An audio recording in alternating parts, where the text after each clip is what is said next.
G'day, I'm Will Anderson. Welcome to Gruen. We'll get to our panel in a moment, but first, there was one ad that really summed up 2020. It had chaos, destruction, and it was very confusing.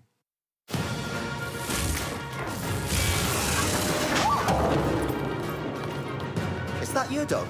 It's the neighbour's dog.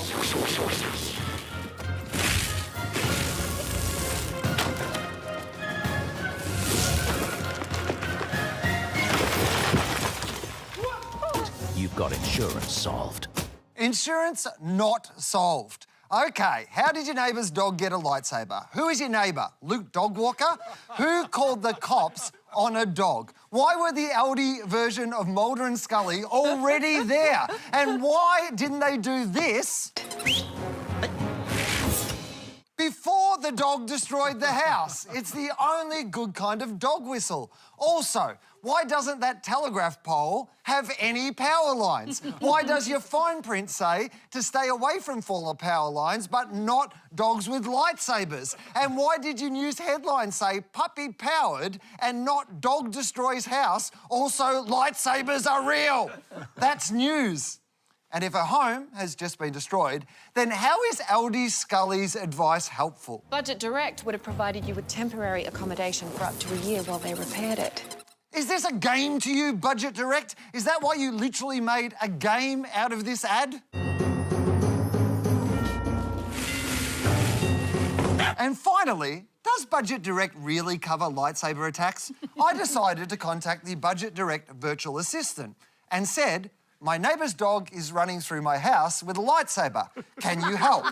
They said, this must be terrifying. As the dog is your neighbour's and not yours, you will be able to lodge a claim for this. So I said, uh-oh, now my dog has the lightsaber. Am I still covered? Budget Direct said, our policy does not cover any loss or damage caused by any animal kept at the insured address. So finally I asked if they cover any lightsaber attacks. As they don't exist, I would say no. Typical insurance company, I guess it was an active dog. Please welcome our very own lightsabers, Todd Sampson, Sunita Gloucester, Karen Ferry and Russell Howcroft. Tonight, we're going to take you through the ads that, for better or worse, stuck in our minds as we went from January to February to March to March to March to March, and still somehow March, then all of a sudden December. Yes, it's a sentence that will send a chill down your spine, but it's true. We're going to relive 2020. Let's start with the only dog on screen more than lightsaber dog, Menu Dog. Sick of this. Get Menu Log on the line. We're gonna do this doggy style. Did somebody say Menu Log? Me, get delivery like a G. See, hungry dogs gotta eat. I get mines every day, every week. Chicken wings to the crib, I'm sitting in. Burger in the low-low. Hope they put the pickle in. Wonton on a catamaran. Oodles and noodles, thank you, my man. Tacos to the chateau. Please, did somebody say Menu Log? Private jetting in the night sky. My man hand glide by with my fried rice. Right? What could you not love? Bought a slice on the side of the hot tub. What you gon' do, boo? Chocolate fondue right on cue. Even dipping in the sea. I see food, seafood sees me. MENULOG. Somebody say Menu Log? Wow, I wonder what gave Snoop Dogg the munchies. In 2020, Mr. Dog was Brand's best friend. Have you ever seen a man in a hurry while also drinking a Corona? We could do this all day. And I think we will. The only person who was on screen more this year was him. What's the point of having a spokes dog if they're in every ad? Well, this wasn't just about a spokesman. This was about the biggest war 2020 saw, which was the street fight for the food home delivery market.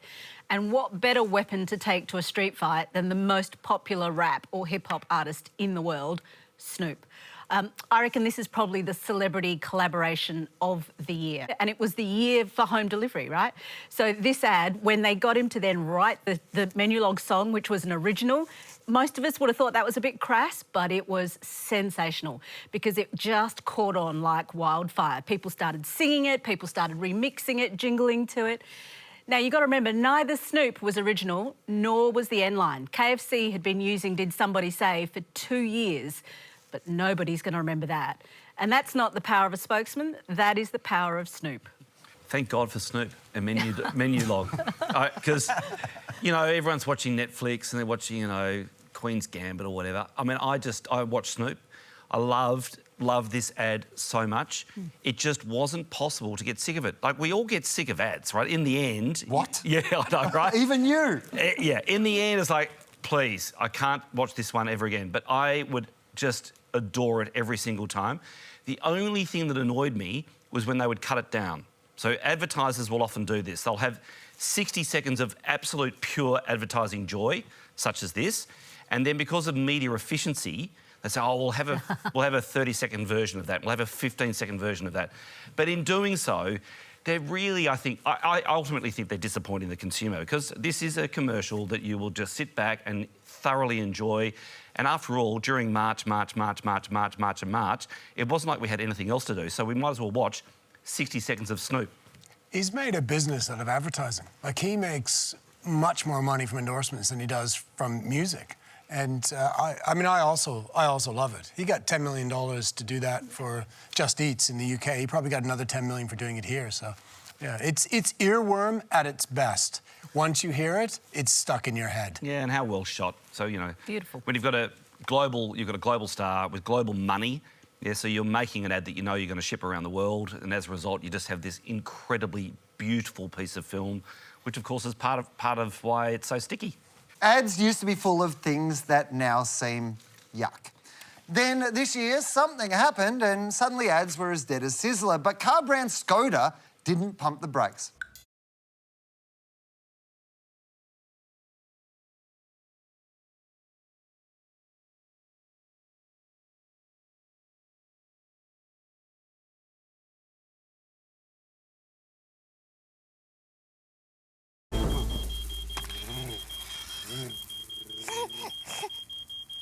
Skoda. Simply clever. Russell, can you still sell cars when you can't even drive in an ad? Well, yeah, you can still sell cars, and what's happening in Australia right now is, you know, the car market's going nuts. It's going nuts because $50 billion a year usually leaves our shores to be spent with overseas holidays. So that $50 billion is being spent on all sorts of things, not the least of which cars. Great commercial as well, you know. Really, really good creative people love a tight brief. Yeah, that's ultimately where they go, this is so tight, I can just launch off this. Now, there was an addition to the tight brief, all advertising production. You couldn't do a shoot, you know, you couldn't go outside, you couldn't go anywhere. So in the end, it's like, let's do this with toy cars, and let's then do all the things that you can't do in car advertising, because car advertising is so deeply constrained, right? So the advertising standards don't let you do anything. Like, you can't drive a car fast. You certainly can't launch it off a ramp and let it go through, you know, burning flames. So the creative people have said, how good's this? We can solve the lockdown problem, and we can solve the advertising standards problem by getting ourselves these beautiful little toy cars and just go completely nuts. And by doing that, of course, they get Skoda on the shopping list. And again, that's smart advertisers. As we all know, if you advertise it during a downturn, you're the one that slingshots out best. With sports and concerts as cancelled as problematic cheese, Nike teamed up with Drake to make a film clip. It has some subtle product placement. See if you can spot it.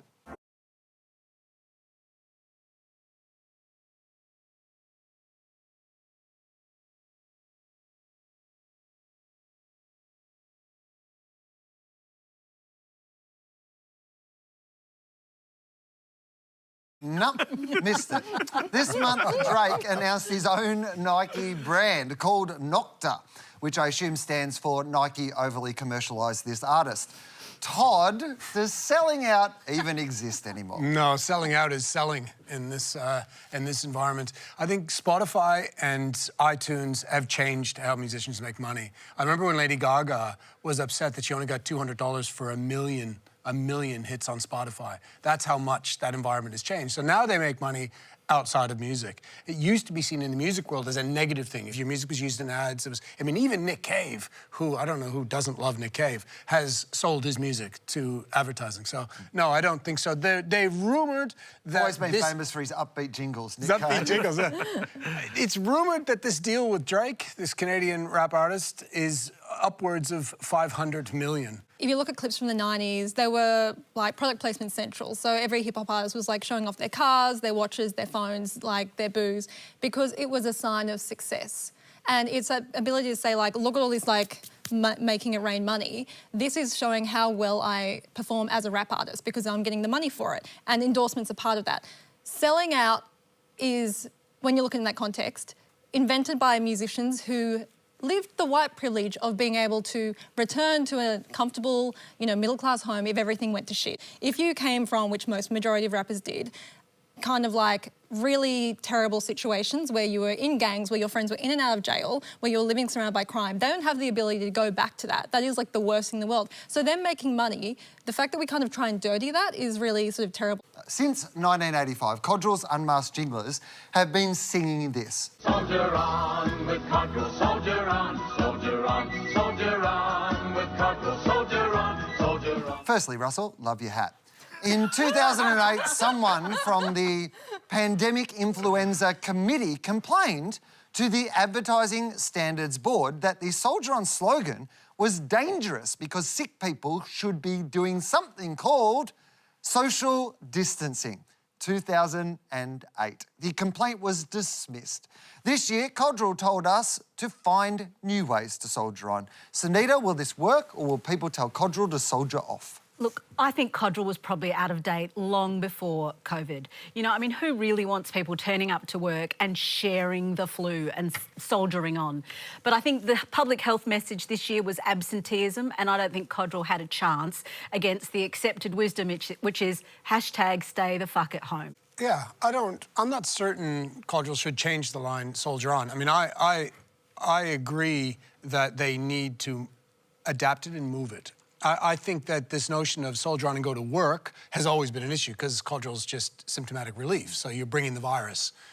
If it's a virus, you're bringing it to work. So I agree with that. But I think they will use this, because it's been a very successful campaign for them for a long time. I think they will use this COVID to move it away from it being go to work when you're not feeling well. At least I hope they do that. It's an awesome, awesome end line. The fact that Codrill soldiers on and you can play that jingle and we can all immediately sing it shows that they have got a really deep asset there, and they can turn Codrill into something else if they wanted to. It can be a hydrolyte drink, a Codrill hydrolyte drink that allows you to soldier on. Yeah, it's interesting that the psychology of it, though, they're basically saying if you're feeling sick and you're weak if you don't get up and keep going, Seems smart to me, though, when you're in the business of selling Codrill to people. The best thing to do is spread the disease around a little bit. More customers, right? I don't think that's their intent. Super spread with Codrill. Super spread, super spread. My favourite ad of the year was from across the ditch. Here it is. Hiya.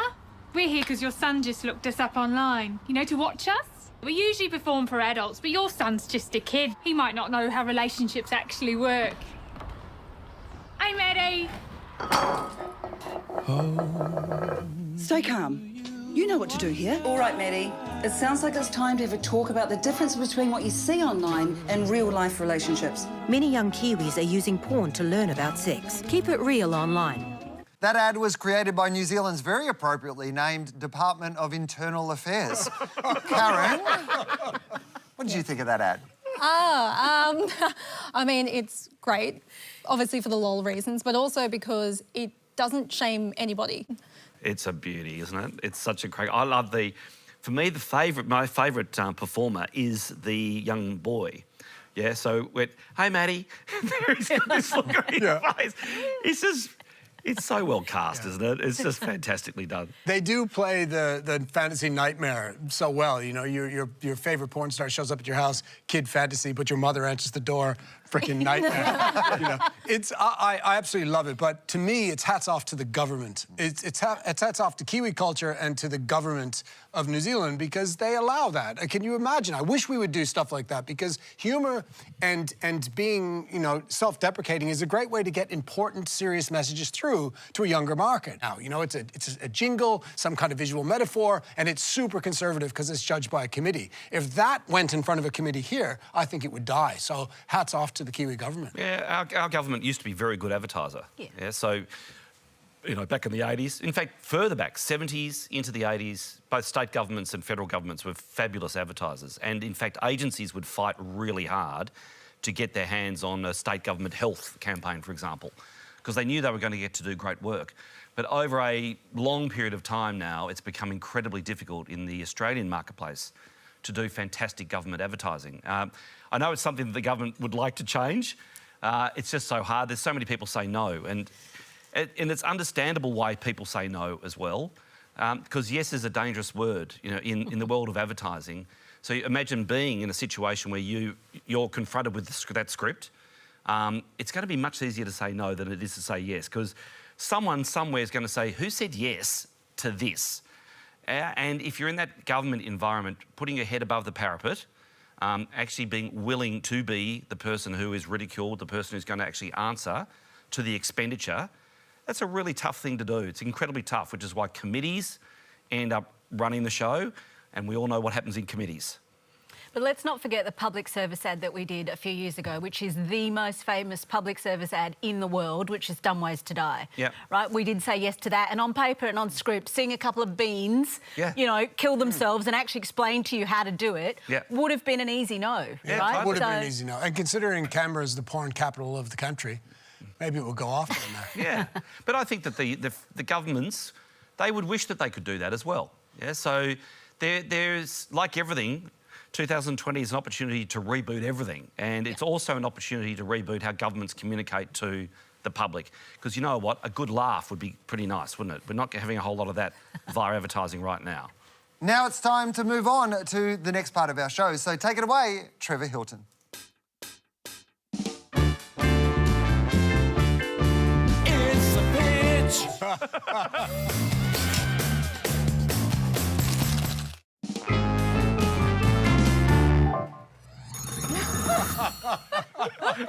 Do you remember being happy? I don't, but by halfway through the year, so many people were dancing in ads, it had officially become Bangara for white people.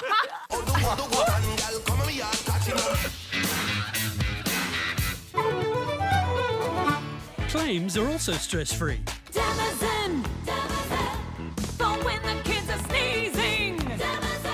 The new Burberry ad had a spring in its step too. Singing in the rain, just singing in the rain. What a glorious feeling, I'm happy again. Up in the clouds, dark up above, sun in my heart, and I'm ready for love. Burberry is one of the most counterfeited brands in the world. The brand has even burned its own stock so it wouldn't get into the wrong working class hands. The luxury sector is now experiencing one of the worst downturns in history. Todd, how does dancing help a brand sell a fugly $3,000 raincoat? I actually like it.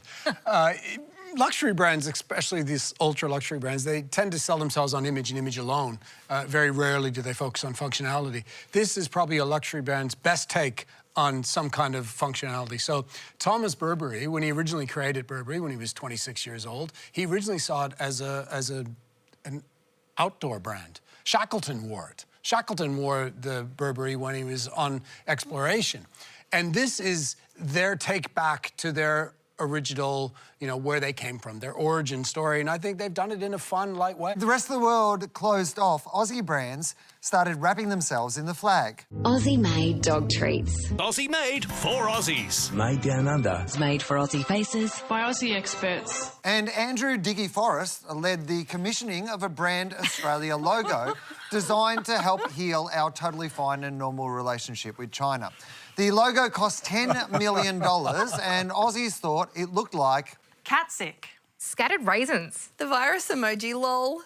Now the logo is getting redesigned, so we asked the kids of the Gruen team to have a crack. That's wattle, that's sausages. How good is child labour?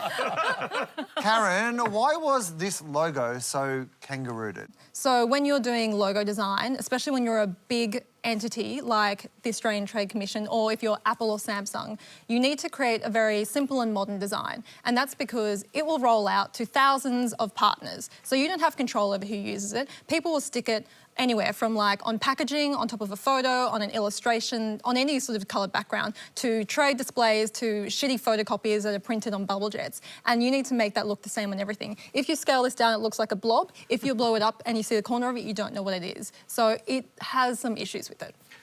It's the critical question is, do we need one? So, you know, does Australia actually need to have, you know, what is brand Australia? It does. It definitely does. So if we have a look at New Zealand, they've done a brilliant job with Pure, and Britain, they did a super job with Great, for example. And then if you say Switzerland, or if you say Italy, or France, you'll have images in your mind. So you do need to do it because it actually means better business for Australia. So it's not just about tourism; it's about transaction with the world and getting the world to recognise Australia for what it is. So it sort of fails there because it's not really helping people go, oh, OK, Australia equals X. It's nice to speculate on what it could be. You know, I have a lot of fun on that front. Should I talk about that? Yeah, go on. What do you think it should be? Well, there's a few things that it should be. The fact that Australia's magic is quite interesting. So you could actually build a brand around magic. Like Harry Potter style? Yeah, Harry Potter style. Because if you just look at our animals, and if you look at, and it's also slang as well. You know, how was your holiday? Oh, it's magic, right? So you can you could find a way to use magic. Yep. I quite like respelling Australia. I think you could spell Australia just with 3 A's. Australia. So welcome to, you know, and so the notion of AAA, because you have to have a truth. You can't build a brand without a truth. And we also know that we've got AAA credit rating, but also everything about Australia is AAA, just like everything about Australia is magic. Plus, if people are just looking up where to go on holiday in the phone book, right at the start. Exactly. And then, with permission from Indigenous Australians, I think there's something really interesting about using deadly, Will. Because ultimately, if you say to the Indigenous, they'll say, how was your holiday, how was your day, how was that, dinner? And I go, it was deadly. And of course, it's slang for something being awesome. Now, there's something true. There's a truism to Australia, of course, that Australia is deadly. Well, it is our international reputation, that there are so many deadly things here. Yeah, and some things you don't want to focus on. But if we were New Zealand, brave, we might just try and find a way to do deadly. How complicated logos really are. Yeah. And in making, and often we imbued so much into the logo when really it's a simple get for most people. What I find a shame about this logo is that they went through an entire process. They used an Indigenous design company. They developed the wattle and its story, which is about unity and optimism, and it never saw the light of day because there was little to no coordination between government entities, and then the coronavirus logo came out. And I think we see it through that filter now, when I think its intent was good. Yeah. So you could say there's an idea in gold. Right, so AU and gold, and it's golden, and Australia is golden. Gold. Yeah, and look at all that gold that we've got. It's, you can create a storyline around, hey, mate, what's Australia like? Oh, mate, it's gold. Russell, so you can find a way. Well, Russell, they had that story. That story was in unity, and it was in optimism, and it was in the wattle plant. That's the thing, though. That on its own should be able to communicate that, and it's falling down. So there are elements that are wrong with the design of it. The intention's right, but in execution, it's not there yet. Tough. Yeah. Per capita, Australians are the biggest cruisers in the world. Russell, should cruising ads go out to sea for a while? No, they've got to be in business. And, of course, they're advertising now, and I think you can buy a ticket to go in March. So, and they'll say, and if we can't be cruising in March, then you'll get your money back. So, yeah, they have to, they're in business, right? They've got to generate a sale. And you're right as well, Will. I mean, there's a particular style of people that like it. Like 1.35 million Australians got on a cruise last year, and they like messages like, I want to be set free, and they like messages in particular about our time. I think that there's a specific type of person, target market, that cruise, and in many ways, they're disaster-proof. whether it's drugs on board, whether it's sinking ships, whether it's they will come right. And I know that the forward booking and propensity to go on cruises is going up. I mean, if you're going on a cruise, you've already assumed you're going to catch something. Yes, exactly. So COVID's just one of the things you might catch. I think two really interesting things, though, are going to happen when it comes to cruising, which will make them the comeback story of the year. The first thing is, and I'm speaking probably for myself, is we're about to go through road trip fatigue, and we're going to soon work out that having the kids in the back of the car and staying in someone else's house in regional New South Wales and still doing the dishes and organising food and making the beds is not really a holiday. And the second thing is that there's this weird phenomenon in cruise lines where from January to March, they call it the wave season, which is 40% of bookings take place in those 3 months globally every year. So those two things collided when you've just realised that the road trip isn't a holiday, and you can get, for $150 a person per night, you can get your room made, weighted service and a kids club.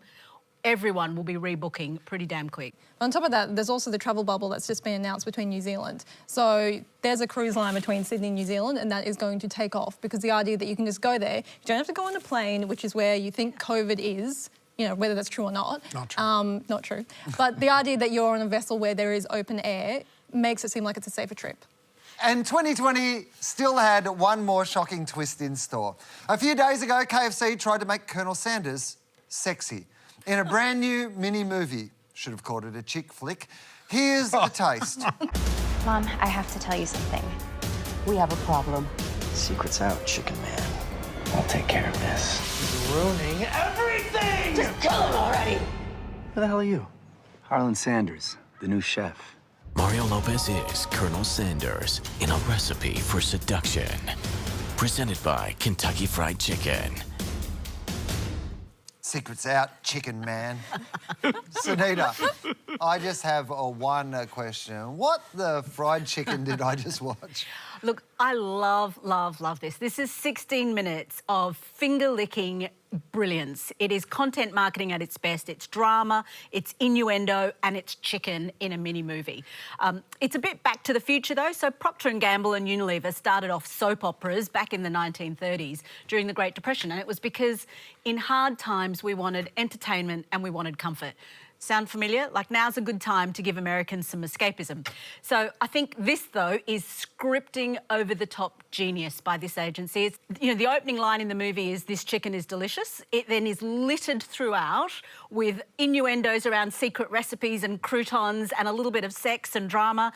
It finishes with the villain eating the chicken, and not once do you hear the words Kentucky Fried Chicken through the whole thing. So for me, it's just, I can't wait for the sequel. And, you know, if you look at the comments on Twitter and online, it ran on Sunday. It is notorious, the comments that have come out. So I think it's a big hit for KFC, when we all know Colonel Sanders was a bit of a womaniser. So it's sort of on brand for them too. It's unreal. Every now and then, a global brand just becomes the top of the pops. Yeah. Yeah, and everyone wants to work on that piece of business, and it's like the stars align. So there is a client at KFC who just wants to buy amazing work. They're working with an amazing agency. They're throwing the right amount of money at it in order to really ride that wave. It's just glorious when it happens.